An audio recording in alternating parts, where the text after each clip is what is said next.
Hey everybody, welcome to Ellis Mowers. I appreciate y'all watching as always. To my left here is a Craftsman garden tractor. It's owned by a relative. It's set up for about a year. She got a new mower and wanted to get this one back going because I actually had a bagger for it, and I could get the bagger on this and she could use this for leaf pickup instead of that nice new John Deere. So a little bit of sentimental value because it's my late uncle's riding mower, and my aunt is using it. Was using it till last year and got the John Deere, mostly because the brakes stopped working on this. So that's what we're going to do on this video here today, is we're going to see if we can get these brakes any better than they are.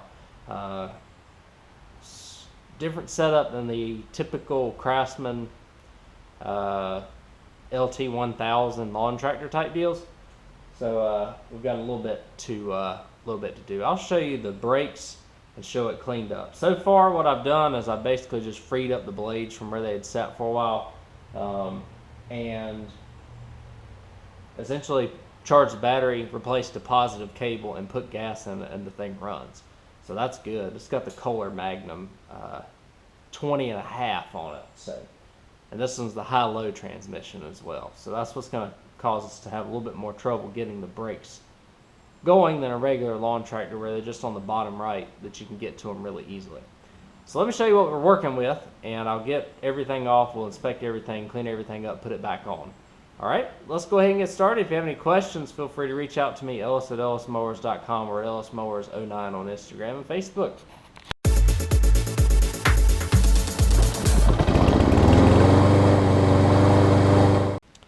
So I've kind of already gotten started here. Pretty much I've just jacked up the rear, taken this tire off, tire and wheel. The brake mechanism on this is right there on the left rear.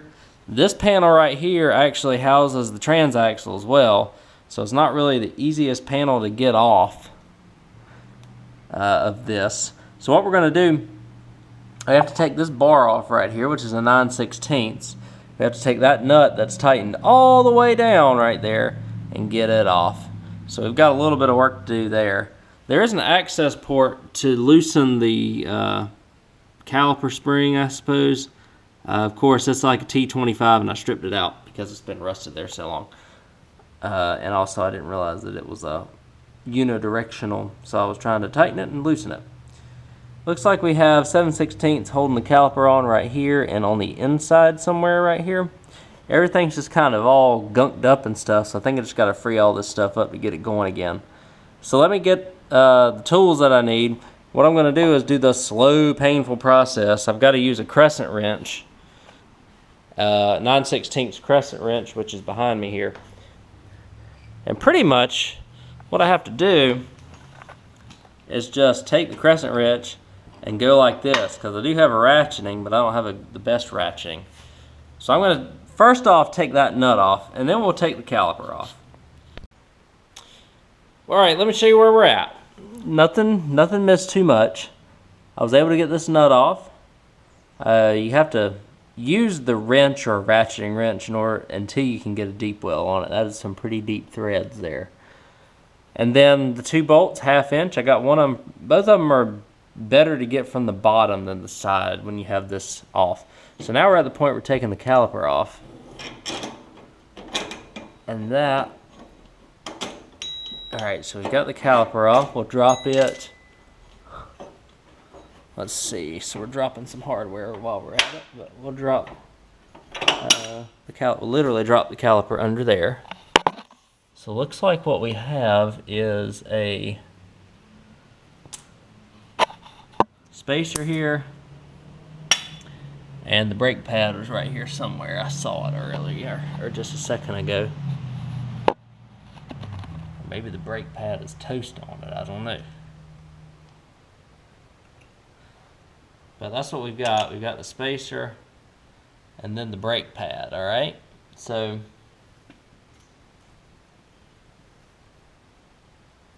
now we just so we'll see if the braking mechanism is working like it's supposed to, and it looks like it is, if you can see.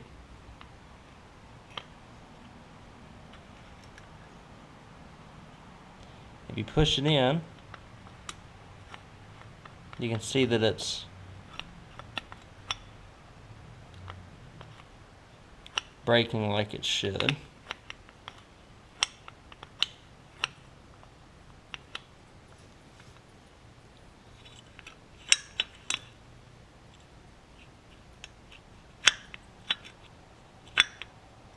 So that's a good thing.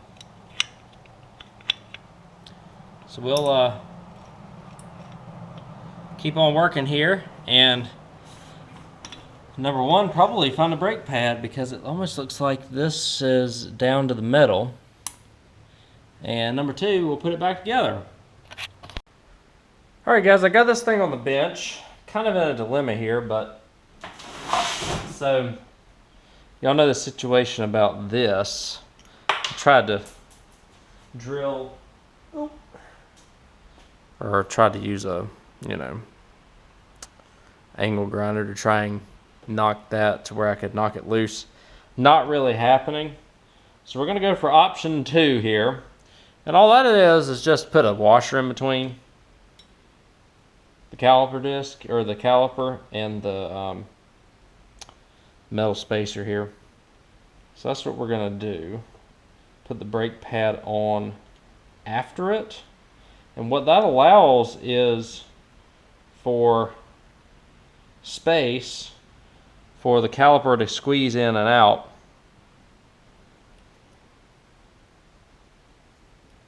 Let's see, which way will it go? This way, right? So I think what it was doing was it wasn't squeezing in and out enough. So let's take the washer out, and I'll kind of show you what it was doing. Let's see. So you're kind of inset back here now. And I guess what it was doing is it wasn't making good enough contact with the disc. And all this is going to do is provide some more space, because I could get a new brake pad, but the existing one does have a decent amount of life left on it. So we're going to pop it back in just like this. So again, you just push it in, and you got room with the brake pad to go in and out here. And obviously you can see it's going in and out like it should. So and what that allows us to do is we could also adjust the brake to where it's looser too. So whenever it squeezes in, it's going to actually contact something, but you don't have to put forth a lot of effort into the pedal in order to do that. Because what happens is when you do that, you put a bunch of pressure on this caliper, and what it won't do is return properly. So that's the thinking behind that. I've done this fix to a few riders over the years, not GT Craftsman's, but there's no reason why it shouldn't work on this either. So what I'll do, I'll go ahead and put everything back onto the mower. All you have to do is slide the little rod for the park brake lever, clutch lever, onto it, and then bolt it back in. So it'll go on, let's see, left side it'll go on like this. Bolt on, you slide your little thing through, and we'll get it back on the mower. Well, we've got the caliper back on. I do want to mention that it is pretty tricky, because you're trying to get all that sandwich that I showed you in the last clip up into this brake pad, and get this caliper on and all that good stuff. And it's a little bit of a battle. But if you can wedge everything in there right, you eventually get it in there. I don't know exactly the best rhyme or reason or measure in order to get it in there, but let me show you some light. So we've got it in there again, screwed in. What I did is I had the brake off and slid the arm there for the brake on, and then I kind of wedged everything in there and bolted it down, hand tightened it, and then used a ratcheting wrench to finish it off. A little bit of a pain, but it is done. It's more so an access issue because you can't take this side panel off. You could take this fender and gas tank off, but that's quite a chore just to do that little job. So I'll put the wheel back on. We'll see if the brakes work. If so, I'll clean this mower up for y'all, and I'll wrap this video up for y'all as well. Alright, demonstration time. Coming this way is a little bit of a downhill. I just tightened up the brakes. It's more of a feel thing. So whenever they're running right, if they're a little loose, it won't stop. If they're a little tight, then you wear out the brake pad. So it's better to start a little loose. Let me show you that these brakes work. We'll wrap this video up.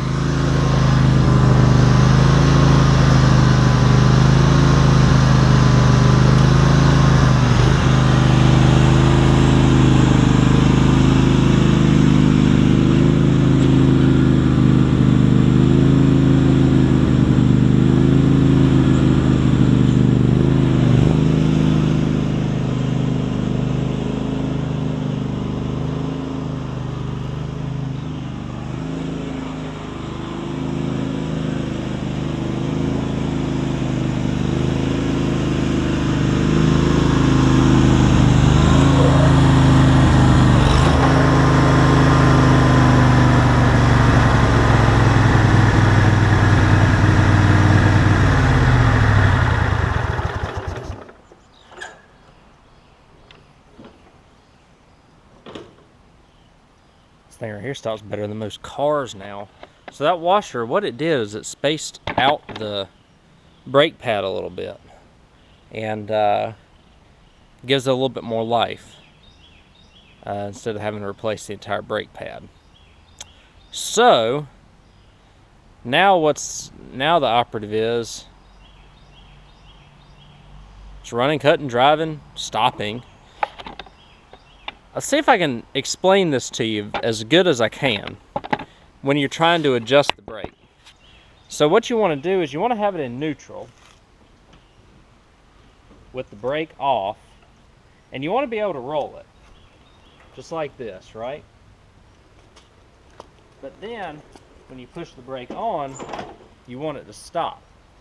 Now a great way to test if the brakes are good is if you do have an open space, say it'll roll in neutral, but it'll stop whenever I press the pedal. So that's a good thing. Now what you want to do is whenever you can have it in high gear on a little bit of a downslope, as long as you have a lot of room in front of you, or you can try a ditch or something along those lines that has a flat part at the bottom to where you have a lot of space to run off. You can test it. It's always good to test it in like a higher gear just to see if it'll stop really good. And this one now it does, so that's really good. I'm going to clean this up, and I'll show you a final demonstration, everything that runs and drives and everything, because I know a lot of folks are interested in these Craftsman garden tractors. And we will wrap this video up, and hope I helped you out with these brakes. It's really not too bad. It's just more of an access issue, getting things mostly back on, trying to sandwich everything together. Well, the Craftsman ended up leaving before I could get an outro video done on it.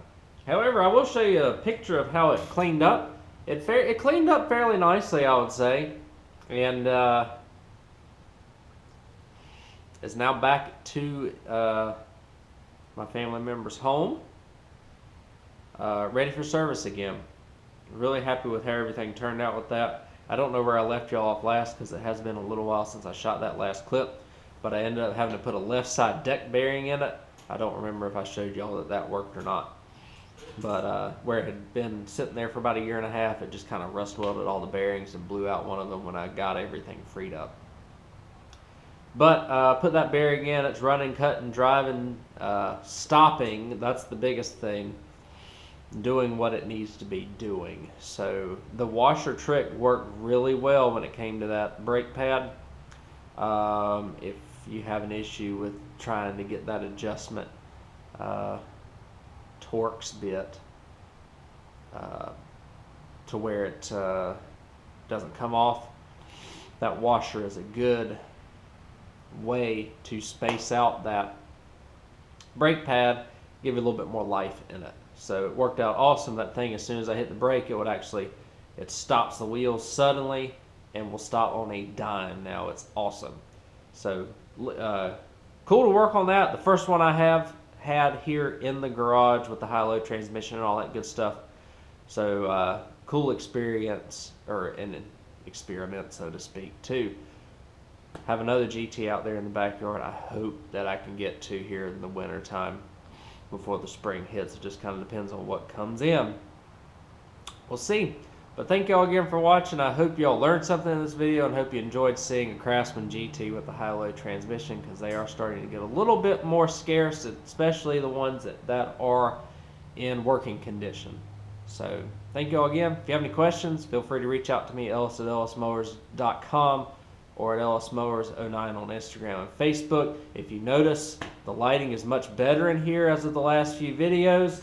The scenery is a little bit different behind me. It's a lot cleaner than it was. I will have a video of that coming up at the end of December for my Christmas year-end special 4-part series on how I organize this thing, if y'all are interested in it. Thank you again. If you have any, well, I've already told you my Instagram and Facebook. EllisMowers09, Ellis at ellismowers.com. Can't plug them enough, right? Catch you on the next video. See you then.